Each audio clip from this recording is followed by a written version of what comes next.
When you can just feel that your practice and everything you've been working towards actually pays off, and you make that final putt under that pressure, and it's a good putt too, not like a wonky putt, you know, on the side or something like that, and it goes in. It's just so satisfying that everything you've worked so hard for these like I've worked so hard to get where I am. And so when you're able to make those pressure putts and keep your head in the game, you know, and really prove to yourself that it's worth it, there's no better feeling. There's no really way to describe it.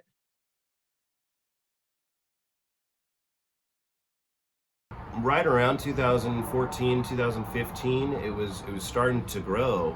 I started to see one of my buddies, he had the PDJ number 26,000 something, and at this point, you know, if you looked on the website, they were at 50,000. So it was starting to get really big around that point, and it was growing fast. And I mean, from 50,000 to 70,000 happened within a year as well. My name's Mitchell Blair, and I've been playing for 10 years. And yeah, 10 years, no hole in one. I've been playing for a month. Everyone's super friendly. I think normal golf is much more aggressive. I've been on golf courses with different types of golf, and disc golf is the most supportive for everyone. If someone almost gets a hole in one, everyone around that almost sees it is going to be super excited for you.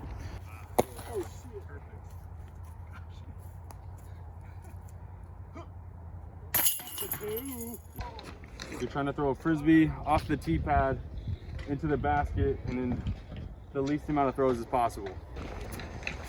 In your first throw, try and get it as close as possible.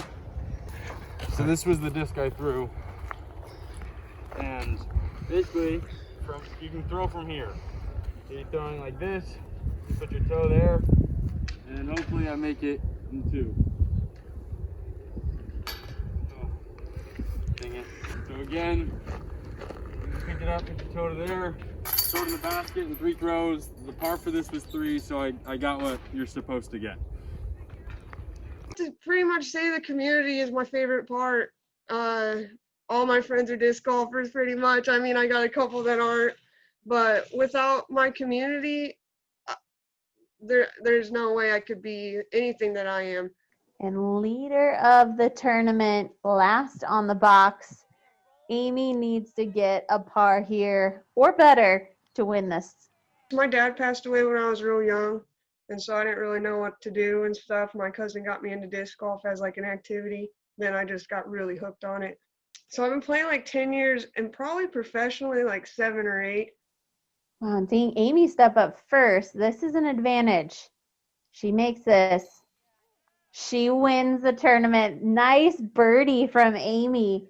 I think the first time I saw my buddies throwing, it felt goofy, you know, like these guys, what are they doing? It's a bunch of goofballs throwing frisbees in the woods. Then you start seeing guys who are throwing 300 feet, and you're like, whoa.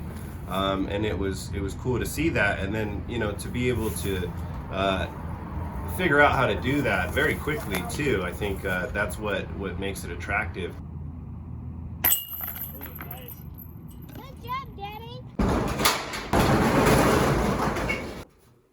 So this is our little warehouse. We have another light in the back I'm going to turn on. I'm the owner of AGL Discs, or above ground level discs, and we specialize in disc golf discs and accessories that go along with the sport. And we want to increase the visibility of the sport and get more people out there to play the game. Ava drew that. That's Ava's hand. We also really love the 4 legs there. We use all post-consumer recycled goods. So we are all about eco-friendly and trying to make stuff that is recycled plastic. Can I put the logo down on the side? You can put that one in. Just put this one in a bag. You don't have to do a seed, okay? Okay. All right, thanks, kiddo. You don't have to join with the, you know, the goal or ambition of being the professional #1 top player in the sport. You know, or I want to take it and be professional. You want to play and follow tournament rules and whatnot, you could do that. So there's so many different avenues in which you could take it, or the level of seriousness that you want to take it as well. Show us. Oh. Yikes. Good job. I'm bothering you. You did. You got farther than me on your 5th throw. Paige Pierce, who in my own personal opinion is the best woman to ever touch a disc. She's a 5-time world champ, and she's gonna have tons more.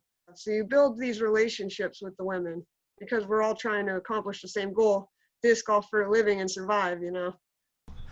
Paige Pierce on the box. Any idea what she's throwing? That looks like her signature convict. Cool. I could be wrong. It's kind of flying like one. A little beat up one anyway.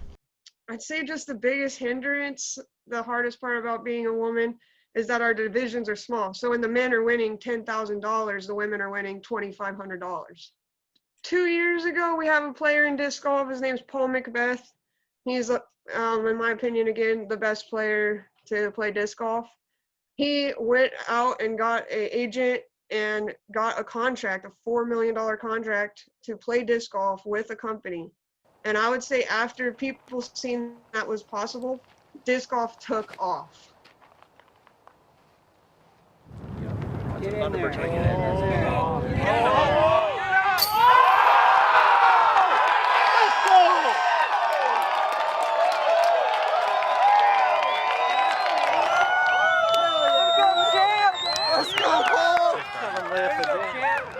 Disc golf's right now a lot about exposure. We're really growing huge right now. We just got on ESPN2 and stuff this year. We've had huge movements in disc golf this year. Every single time we can get on real TV, like a real TV station, it's good for disc golf. It's a historic moment. Like watching these on TV right now are going to be historic. When people are playing golf in 10, 20 years, you're going to be able to say, I remember the first time they ever put it on ESPN, or the first time we ever got on a SportsCenter top 10. And the top people were going to send a team of kids and their guardians to Kansas, Temporia, Kansas for the Worlds. He'll play singles and doubles, and if he can play with his dad or his brother, he'll play. But other than that, it's like that kind of pressure. Yeah, we're full to the brim. You want to get this? Yeah, I'm going to tell him. Take it off it. That's fine. My son he loves to play sports, but he is not necessarily the fastest or the best shot. He's a bigger kid, so he doesn't run really fast. So as much as he loves to play sports, he wasn't necessarily always on the team. But when we discovered disc golf and how it's a level playing field, it doesn't matter what color, race, ethnicity, sexual orientation, it doesn't matter. It's anybody can play, and you're not limited to 5 people on a team. Oh, cool. I'm sorry it got kind of wrinkly in the car, but it's your first one with that Love on it. it, so I wanted you to have it. Okay, sorry about that. I'm sorry. Thank you. How are you doing? Good.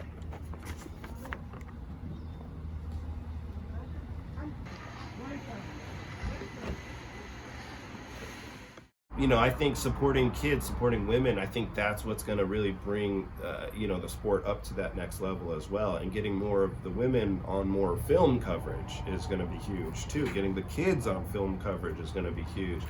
Getting up to that level, a lot of people sometimes focus on the male side of the sport.